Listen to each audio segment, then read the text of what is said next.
everybody. Hi there. Welcome back to Planet and God. We are continuing our Gospel Reading Challenge. This is our chapter summary for Chapter 11. 11. Chapter 11. So let's dive right in. So the first part was talking about John the Baptist. Yep. What I thought was really interesting here was that John the Baptist was in prison. Yes. So, do you know where he was in prison or no? Somewhere in Galilee. Because, It would have been Herod Antipas. well, I was thinking, how far that the word of Jesus has spread is what my brain was thinking. I just find that that's really interesting that it spread all the way to prison, which is where, right? Or, I mean, I don't know. I'm just speculating maybe, but I just find that really cool that it spread already that far. Well, John had an awareness of Jesus previously. John had baptized Jesus. Right. But so now it's just getting more and more fame. Jesus is getting more and more famous. And so now he's just essentially asking to make sure, is this the one to come?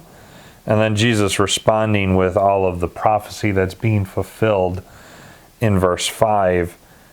Jesus is essentially referencing a multitude of verses from Isaiah and all of the prophecy that Isaiah spoke about that would happen when the Messiah came. Yeah, again, pulling from the Old Testament into the New and seeing fulfillment of certain prophecies and things like that. And then you have Jesus in verses 7 through 10 taking the time to talk about John and who John is, what John could have been. Right. Essentially, if they had accepted Jesus as the Messiah. You see that verses 9 and 10, that John is more than a prophet. This is of whom it was written. And then he goes into Elijah's prophecy, which comes from both Isaiah 40 and Malachi 3.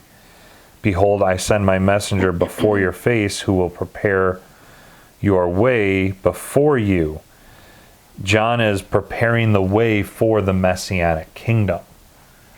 If they had accepted that, John would have fulfilled those prophecies. Right, which is so important for them back then, but I think it's also so important for us, for future prophecies being fulfilled within the tribulation, the 7-year tribulation also. Yeah, so not only is John a prophet, he's more than a prophet because he is the herald to the Messianic king. Right. Or he could have been the herald to the Messianic king. Obviously he wasn't because he was rejected, and so Elijah's prophecy remains unfulfilled to this day. Right. And then we see in verses 11 through 15 how Jesus calls John the least in the kingdom. The reason that he does that is because John will not live to see the completed works of the Messiah.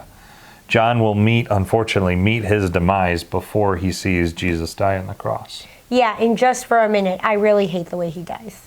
Yeah, it is pretty awful. We'll get to that in a couple more chapters, but it is an awful way to go. I thought this was interesting, the reference to how the kingdom of heaven has suffered violence and the violent take it by force.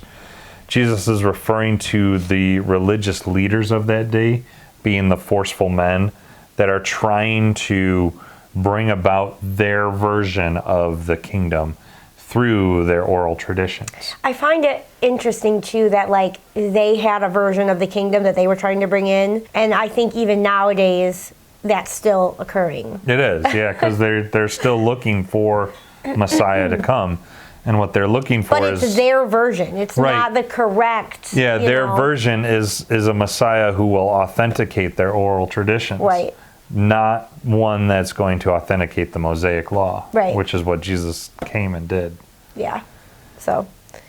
And then again, John being Elijah who is to come, making reference that if they had accepted John, he would have fulfilled Elijah's prophecy.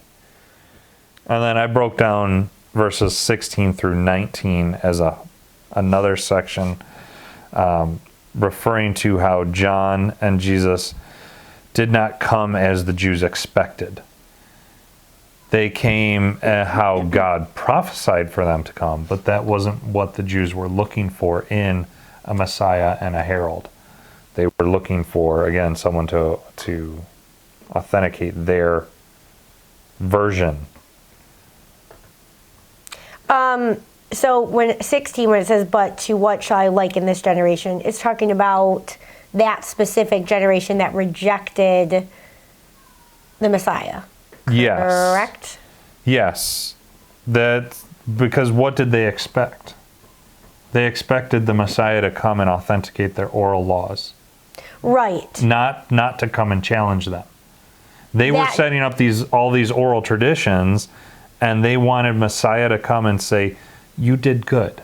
Good job. Right. So those oral laws are good, and you did great. You patted my head. I did.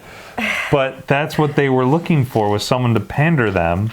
Right. And they didn't get that. What I'm asking, I guess, with the generation thing is that generation does that go into our time, right, from that generation on until the 7-year tribulation, or is it just that generation until they pass away? He's specifically talking to that generation, because that generation saw Jesus, which goes into the next section, 20 through 24, and the woes on the cities. Right? Those cities have the Messiah. He is physically present. Yeah. And they are rejecting him. That's the whole point of this section with John and with 20 through 24. The fact that you have Messiah physically present and you're still going to reject him. Right. That's what the big issue is for that generation. Again, Jesus reiterating the point, if Sodom had Jesus, it would have repented. So that's just goes to show you how the hearts of Sodom were. If they actually had the physical Messiah, they would have turned away. Yeah, I think that generation had, their hearts were very hardened. Yes. You have anything else? And then just to wrap it up, verses 25 through 30. After criticizing the Jews for not accepting John and Jesus, he then goes into prayer. Jesus opens in prayer. He asks the Father for his believers. He thanks them for the believers, calling them the little children again. Again, term of endearment for the disciples. Jesus then does in his prayer, he does a compare and contrast with the Pharisaic teaching, the yoke and the burden, and his own teaching with how his burden is light, his yoke is easy. Because, really the Mosaic law compared to the oral traditions is easy. Well, right, it's about faith and belief, not about you have work to do X, Y, and Z. Conformity and doing X, Y, and Z. I like this quote from Andrew Murray in his book, Abide in Christ. He says about this section, first he calls us to come to him, in which we heard and listened to the call at the moment of our salvation. We come to him for truth and salvation. We come to him because we saw his promises were fulfilled. And when we came to him, we received the blessings and the joy of his love. His welcome is hearty. His pardon is full and free. His love is so sweet and precious. We come to him because he called us, and we show our need for forgiveness. We were heavy laden, and our labor was never ending, but coming to him, we are free from the bondage of works. Right? The yoke of the Pharisees being burdensome, the oral law, works-based type salvation, Jesus' yoke being that of salvation through faith. Yeah. And not burdensome. Very cool. It is. Anything else? Nope, that's it. All right, that's it for chapter 11. We will catch you tomorrow for Matthew chapter 12. Bye.